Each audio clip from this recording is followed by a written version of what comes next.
Inumpisahan na may tayo ang isang dam upang mapatubigan ang mga bukurin sa loob ng mahigit ng 2 dekada.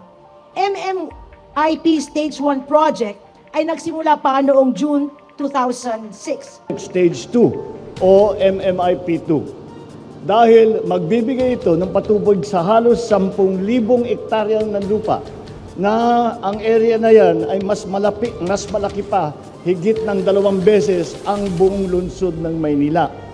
Ang MMIP ay pwede rin tawaging mas malaking irrigation project. At hindi lang mas malaki, mas maganda pa.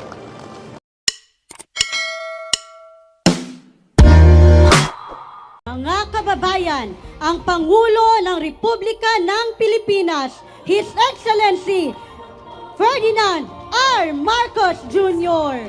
Natili po tayong nakatayo. Para sa panimulang bahagi ng ating programa, inaanyayahan po natin si Mr. Idris Gandalibo Alhaj para sa pambungad na panalangin.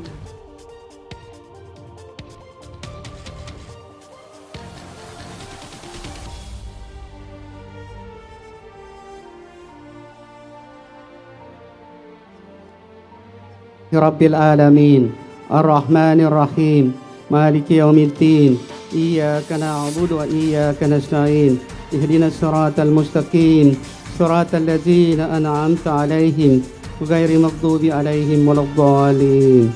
Ya Allah, patnubayan mo po kami sa matuwid na landasin at hindi yaong landasin ng mga taong iyong kinasusuklaman at nangaligaw. Pagpalain mo po ang aming Pangulo ng Republika ng Pilipinas, His Excellency Ferdinand R. Marcos Jr., kasama na po ang iba pang pinuno na bigyan sila ng lakas, kapangyarihan at ilayo mo po sa anumang uri ng kapahamakan. Rabbana atina fid dunya hasana wa fil akhirati hasanah wa qina adzaban nar. Walhamdulillahi rabbil alamin. Maaari na po tayong umupo.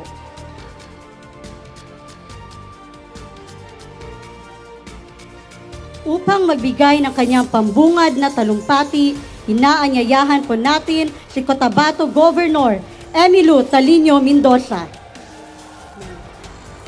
Kagalang-galang naming Pangulo, His Excellency President Ferdinand Bongbong R. Marcos Jr., maligayang pagdating sa probinsya ng Cotabato. Ang lalawigang kasangga ninyo sa layuning makamtan ang maginhawa, matatag at panatag na buhay para sa lahat ng Pilipino. Hindi naging madali ang mga hamon na ating hinaharap, maisakatuparan lamang ang napakalaking proyektong nagmula pa sa isang payak na pangarap. Ang inaugurasyon at turnover ceremonies ng Malitubog Boridagao Project 2 ay maituturing na isang makasaysayang tagumpay na bunga sa pagsisikap na mapaunlad ang produksyon ng palay sa Cotabato at maiangat ang pamumuhay ng ating mga magsasaka na magdudulot ng pagkakaisa, pagkakaunawaan at kaayusan sa ating pamayanan. Inumpisahan na may tayo ang isang dam upang mapatubigan ang mga bukurin sa loob ng mahigit ng 2 dekada. MMIP Stage 1 project ay nagsimula pa noong June 2006 sa tulong ng National Irrigation Administration. Sa kagustuhan na mapakinabangan pa ng mas nakakaraming magsasaka ang kakayahan at potensyal ng dam, isinulong ang pagpapaunlad at pagpapahusay sa nasabing proyekto sa pamamagitan ng implementasyon ng MMIP Stage 2 noong 2011. Naging posible at nagtuloy-tuloy ang konstruksyon ng dam sa suporta ng pamahalang nasyonal na ngayon ay pinamumunuan ni Pangulong Bongbong Marcos Jr. na may pusong puno ng malasakit at pagmamahal para sa ating bansa. Sa muli, maraming salamat po, mahal naming Pangulo, para sa lahat ng tulong ninyo sa lalawigan ng Cotabato. Ang inyong personal na pagdalo ay patunay lamang ng inyong tunay at sinsirong dedikasyon tungo sa pagbabago ng ating bansa. Kasama po ang iba pang panauhin, kongresista, mga mayor, vice-gobernador at bukal, malugod at mainit napin kayong tinatanggap sa probinsya ng Cotabato. Mabuhay po ang Pangulo! Mabuhay ang bagong Pilipinas! Maraming salamat po, Governor Talino Mendoza. At ngayon, iniimbitahan naman po natin si NIA Administrator Eduardo Eddie Guillen upang magbigay ng kanyang mensahe.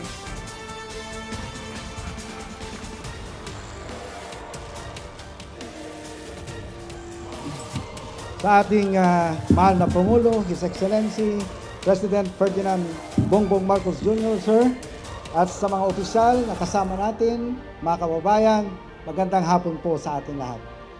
Kami po sa National Irrigation Administration ay lubos na nagpapasalamat sa pagdalo ng ating mahal na Pangulo sa inauguration ng katatapos lang na proyekto ng Malitubog Maridagaw Irrigation Project Stage 2. Nabuo ang plano ng proyektong ito sa panahon na pamumuno ni dating Pangulong Ferdinand E. Marcos Sr. at tamang-tama na nakumpleto itong MMIP Stage 2 sa termino ng kanyang anak, ang ating Pangulo, President Ferdinand Bongbong Marcos Jr. Ang proyektong ito ay nakatakdasanang matapos noong 2015, ngunit ito'y humarap sa mga hamon tulad ng pagbaha at iba pang problema na naging sanhi ng pagkaantala sa pagkumpleto ng MMIP Stage 2. Nang mahalal ang ating Pangulo, ang kanyang marching order sa akin ay tapusin ang manakabinbin ng mga irrigation projects ng NIA. Kaya naman, isa ito sa mga una kong binisita noong nakaraang taon. Nakipag-usap ako sa mga residente, beneficiaryo at NIA project employees at pinayuhan kong magkipagtulungan sa Philippine Army, Engineering Battalion, of course ang provincial government at iba pang LGU at stakeholders para matapos ang proyekto sa lalong madaling panahon. At sa awa ng Diyos, narito tayo ngayon para pasinayahan ang MIP 2 na tiyak na makakatulong sa ating mga kababayan dito. Pinili namin ang lugar na ito para sa inaugurasyon upang ipakita na ang tubig mula sa Maridagaw River na kahit na malayo ay kaya nang ipaabot ang tubig irrigation sa ating mga magsasaka dito sa Pikit. Ang trabaho ng NIA ay hindi nagtatapos dito. Sisiguraduhin natin na pagkatapos ng construction, matitiyak ang production at kita ng mga magsasaka. Kaya naman mayroon na tayong contract farming dito sa NIA para matiyak na tataas ang production ng palay ng mga magsasaka at gayon din ang kanilang kita. Para lalo pang matulungan ang mga mamamayan sa lugar na ito, lalo na ang problema sa pagbaha, ang ating Pangulo sa pamamagitan ni Honorable House Speaker Martin Romualdez ay naglaan ng pondo bilang suporta sa programa ng NIA para maibsan ang pagbaha. Kabilang dito ang construction ng mga dike, solar power water pumps upang masiguro natin ang masaganang production ng palay. Ipapatupad natin ang proyektong Malitubog River Irrigation System Improvement Project, magawa nating agriculture reproductive areas, yung mga binabahang lugar ng SGA Barn. At para sa aming pangmatagalang solusyon, magtatayo tayo sa utos ng ating Pangulo ng ilang pang mga reservoir dams along sa stretch ng Pulangi River na aabot mula sa lalawigan ng Bukidnon at Davao Region upang makaipon ng tubig ulan na siyang pwedeng magamit para makatulong po sa ating mga magsasaka.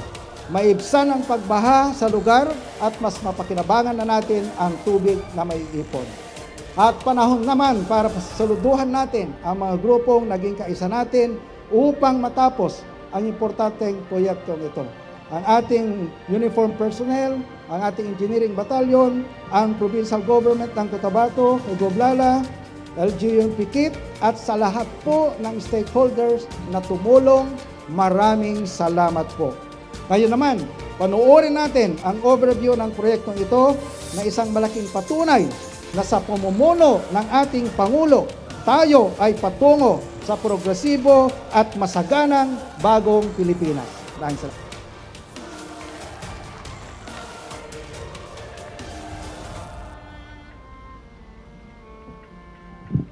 Ladies and gentlemen, the President of the Republic of the Philippines, His Excellency Ferdinand Marcos Jr. Thank you to the Interior and Local Government Secretary, Secretary Benhur Abalos. Please take your seats. For your kind introduction, the DBM Secretary, Secretary Amina Pangandaman, the Special Assistant to the President, Anton Lagdameo Jr., the Presidential Advisor for Peace, Reconciliation and Unity, Secretary Charlie Galvez, the Province of Cotabato Governor, our good friend from younger days, Lala Talino Mendoza. Kasama din natin ang Bangsamoro Autonomous Region of Muslim Mindanao Chief Minister Ahud Ibrahim.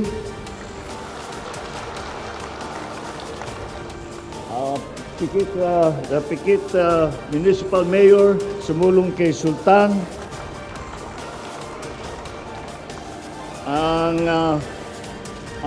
gumawa at nagtapos nitong proyektong ito, ang ating administrator ng NIA, Administrator Eddie Guillen.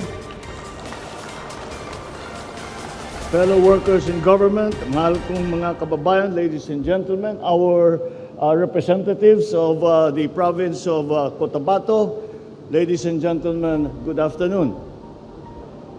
Ako po ay nagagalak na makibahagi sa inaugurasyon ng Malitubog Maridagaw Irrigation Project Stage 2 o MMIP2.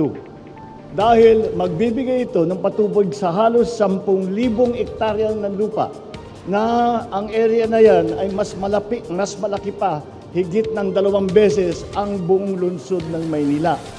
Ang MMIP ay pwede rin tawaging mas malaking irrigation project. At hindi lang mas malaki, mas maganda pa. At kung dami naman ang benepisyaryo ng susumahin, higit sa 4,000 magsasaka ang makikinabang nito. Ani nila ay sasagana, buhay nila ay gaganda. Nandyan yung ating ibang sa ating ng mga representative ng mga farmer leader. Ito po ay para sa inyo. Yan ang ginhawa na dala ng patubig. Kaya naman, ang kanal ng MMIP2 ay di lang agusan ng tubig, hindi lang daluyan ng buhay at bukal ng pag-asa ng ating lahi. Without water, there are no farms. Without farms, no food. No food, no life. Therefore, water is life. With this comes another fundamental truth. Without water security, we cannot have food security. Ang tubig ng irigasyon na ito ay hindi lang bubuhay sa ating pananim. Ito rin ang didilig sa kapayapaan ng ating binubuhay, sa demokrasyang ating pinapalago. Ang patubig na ito ay hindi lang magpapalaki ng ani ng palay, mais at gulay. Ito rin ay inaasahan magbubunga ng matamis na pag-unlad at matitikman ng lahat. With this irrigation project, the land will become a fertile field of grain. It will bring many bountiful harvests, nourish many families, and ensure their children will get their fair share of progress. It will put food on your plates so that people may share their blessings at the table of peace. This irrigation would water not only the crops that we grow, but the peace that we want to take root in this land. Because peace and freedom must be tended and watered as well. Only then can we be assured that it will flourish and bear fruit for all. So it is not only an agricultural project. It is a major infrastructure for peace and development as well. Kaya saludo ako sa lahat ng mga nagsikap upang agad na mabuksan at mapakinabangan ng ating mga kababayan ang MMIP2. Nagpapasalamat ako sa NIA at sa suporta ng ating local government na ang ating mga uniform personnel na talagang ay nagkaisa at sama-sama ay ginawa itong proyektong ito. At yan po ang aming tinatawag na whole of government approach. Ibig sabihin, hindi lamang isang ahensya ng pamahalaan ang magtatrabaho sa isang project. Lahat ng kailangan na departamento man o ahensya ng gobyerno lahat ng kung kanino tayo nangangailangan ng tulong, sila ay kasama sa project. Kaya buong gobyerno po ang nagsikap upang ito ay mabuo. At ang tagumpay na ito ay nagpapatunay sa determinasyon ng inyong pamahalaan upang tulungan ang ating mga magsasaka at palakasin ang ating sektor ng agrikultura. Meron lang pong akong habilin. Ang proyektong ito ay mula sa taong bayan, tungo sa taong bayan, kaya dapat pangalagaan din ng taong bayan. As a people-owned infrastructure, you must take care of this very valuable project that we are inaugurating today. Mahalin, ingatan, pangalagaan, magbigyan at huwag abusuhin. Patakbuhin ng mabuti upang mapakinabangan ng mga darating pa na mga salindahi. Hindi po tayo ang nagmamay-ari ng proyektong ito. Bagkus tayo po ay tagapangalaga lamang nito para sa susunod na mga henerasyon. Kaya tiwala ako na ang seryoso ninyong gagampanan ang inyong responsibilidad sa pag-maintain nito ng pasilidad na ating ginawa ngayon. Buo ang aking tiwala sa ating mga Irrigators Association at na mga ito ang dahil ito ay isang magandang halimbawa ng tinatawag ng democracy in action na itataguyod ang interes ng nakakarami. Sa puntong ito, hayaan ninyong maggawad ako ng panata. Hindi lang po irigasyon ang dadaloy sa inyong lupain. Marami pang proyektong pang-agrikultura ang darating. Marami pa pong serbisyo na ilalaan upang maitaas ang antas ng pamumuhay ng ating kababayan, lalo na ang mga nasa farm. Ginagaranti ako sa inyo na ang Build Better More na programa natin ay hindi lang pangkalunsuran, ito ay pangkanayunan at pangkalahatan. Sapagkat saan man kayo sa bansang ito, kasama kayo sa pag-unlad na minimiti natin sa ilalim ng bagong Pilipinas. Muli, maraming salamat sa lahat ng tumulong at nagkaisa upang matapos itong proyektong ito. Congratulations sa inyong lahat at sana makikita natin ang magandang bunga nitong proyektong patubig na ating binubuksan ngayon. Maraming salamat. Mabuhay ang Cotabato! Mabuhay ang Mindanao! Mabuhay ang bagong Pilipinas! Nung panahon na wala pa yung irrigation dito sa Pikit, medyo salat sa kabuhayan yung mga tao. Ngayon na meron na, so kahit paano yung kakulangan ng kabuhayan ng mga tao ay napunan ng tao kahit konti. So ang ano namin dito is aalagaan na lang namin kung ano yung binigay ng gobyerno, pang sa ganun aming mapagtibay yung samahan namin sa mga magsasaka at saka sa aming samahan sa organisasyon. Kasi binigay ito ng gobyerno sa atin upang ating pagyamanin. Nagpapasalamat din kami na at least naranasan na namin ang magandang buhay. Kaya mayroon ng niya, tuloy-tuloy na daloy ng tubig. So, medyo mabawas-bawasan na po ang krisis sa amin. Mahal naming Presidente Ferdinand Marcos, sana po pagpatuloy mo ang pagtulong sa amin para sa aming irigasyon. Kasi malaking tulong ito sa amin. Ang mga farmers, hindi natin masasabi nga farmers lang, pero ang totoong buhay, ang farmers, kaming mga farmers ang nagpapakain sa mga tao. Kung walang farmers, kahit may pera ka, hindi ka mabubuhay kung walang farmers.